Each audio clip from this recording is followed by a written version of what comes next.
he starts to become slightly blurry, and that's because when you import Illustrator files, you need to do what's called constantly rasterize them, which means use them as vectors rather than as rastered images. So all we're going to do to compensate for that is click the little constant rasterize icon here, and then our character's fixed, and we can see if we view him at full size that he's has perfect resolution, good anti-aliasing around the edges. There we go. Okay, so we've got our character now, and what we're going to do is start to replace the arms and legs that we've drawn in Illustrator with shape layers that we're going to be able to animate. So first thing we're going to do, we're going to select here, we're going to open it up, and we want the opacity here. So if you select both the arms and legs layers, we're going to drop the opacity from 100% just down to about 20, just so that they're a guide now and we can draw over the top of them. So we can press them. Now you want to select the pen tool next, making sure that none of these layers are selected. So you don't have you've not got the head selected there. You want to just click on the comp so that nothing's selected. You've got no layer selected. First thing we do, place a point where the shoulder is and draw our stroke just like you would in Illustrator. So we've created a new shape layer. It's called Shape Layer 1, but we're going to rename this. We're going to call it Arm Front. There we go. Now if you open up the arm, you'll see that we've got contents in here, and inside this, all the parameters of this line are expressed. So if we open up the path, you can see that we've got the path that we've created, and we can move that about with the mouse. But we want to focus on the stroke. So inside here, you've got the width, the opacity, the color, and the way the ends of the lines are expressed, just like you would do in Illustrator. So the first thing we're going to do is color the arm the same as the body. The next thing we're going to do is expand the stroke width to match that of our arm already.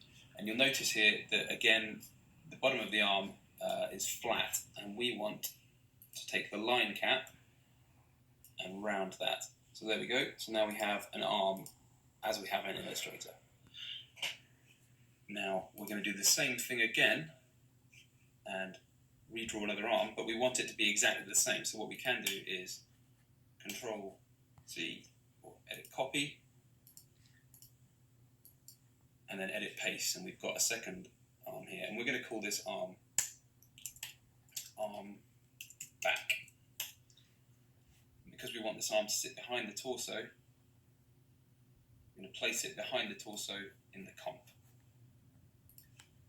Now again, I'm going to close arm front here, I'm going to go into arm back, into the contents, into the shape, and finally into the path. We select the path, we see we've got the same path as the arm at the front.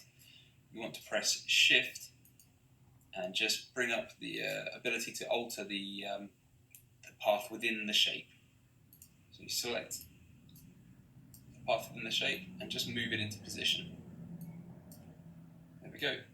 And then we have our arm behind the body as well. So now we're going to do exactly the same thing for the legs.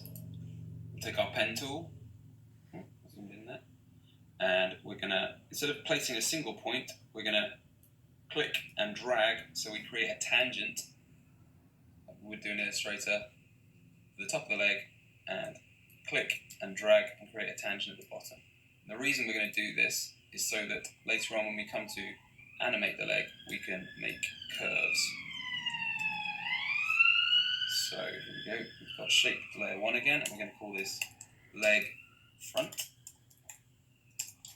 And we're going to place this in front of the torso. And we're going to open it up and mess around with its parameters. So we're going to open up the stroke. We want the color to be the same as the body. We want the stroke width to match our Illustrator file.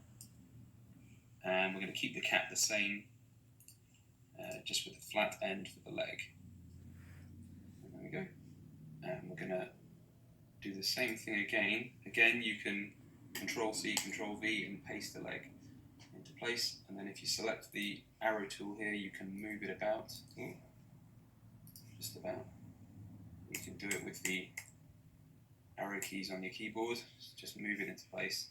Now this leg is going to be called leg back. And so what we want to do is place it behind the torso. There we go. So our character's starting to look like our Illustrator file again. Now you'll notice the only thing that we're missing is that little shadow. So what we're going to do to this leg at the back, we're going to copy, edit, paste, so it sits right in front of it. We're going to call this layer leg back shadow. Again, we're going to open it up. Now you can go through the process of opening up all the layers as I've done here, or you can hit double U. That's the key U twice, and that'll bring up the parts of the path that the parts of the shape layer that you've already changed. So it's just a quick way to get into there. And we're just going to make this a little bit darker. Now, rather than making the layer itself shorter, what we're going to do is we're going to go to Add, and these are little functions that you can add to shape layers. And we're going to go to Trim Paths, and you'll notice a little Trim Paths fold down menu has appeared here. We're going to open that up, and what this is going to allow you to do is affect the length of the line of the path that you've created with the stroke. So you don't have to have the stroke run along it the whole way, and we're just going to have that sit at about 50%. And there we go. There's our character. Now what we can do finally is select the original arms and legs front and delete those. We're not going to need them anymore. So there we go.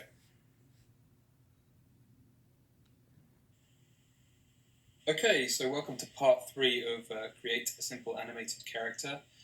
This part is called Rigging in After Effects. In this section, we're going to place our anchor points for rotational animation. We're going to parent our layers to the torso base. We're going to match up some stroke expressions with the pick whip tool. And we're going to hide unused layers and color and label our layers for clarity. Okay, so we're going to bring up our After Effects file here, and I've arranged the layers as follows. So with the front arms and legs at the very front, the head and torso in the middle, and the back legs, arm and shadow behind them. So the first thing we're going to do is look at anchor points. So we're going to be rotating elements of the composition, and we want them to rotate around particular points. You can see at the moment, this is an anchor point here in the middle, that the torso, the head, and all the legs and arms have their anchor point in the same position.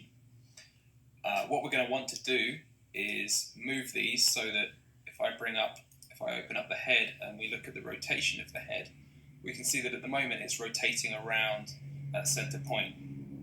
Now that's not going to be any good to us, so what we're going to do is click on the pan behind tool, or hit Y, and we're just going to drag this up towards the back of the neck. And what that means now is that the head is going to rotate around that point, which is going to be a lot better for our animation, make a lot more sense. So we're going to do that for every part here. The torso we're going to have rotating around the hip. The arm at the front, we want that to rotate around the shoulder. The leg at the front, we want that to rotate around the hip here. So you can see now we've got something that resembles a hip joint. The shadow at the back, we want to rotate around the hip as well as the leg itself.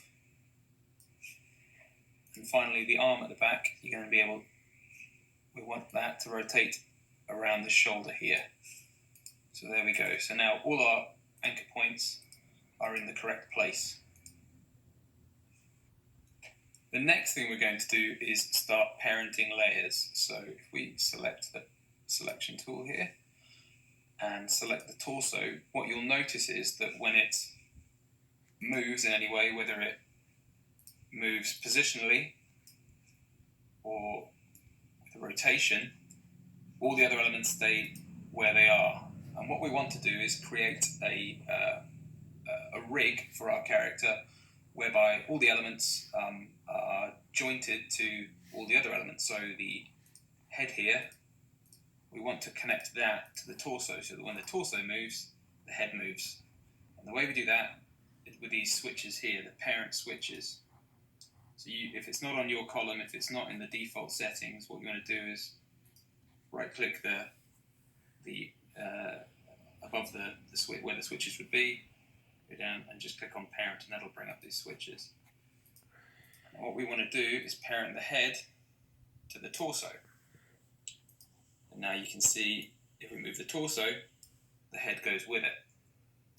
And we just want to do the same for almost all of these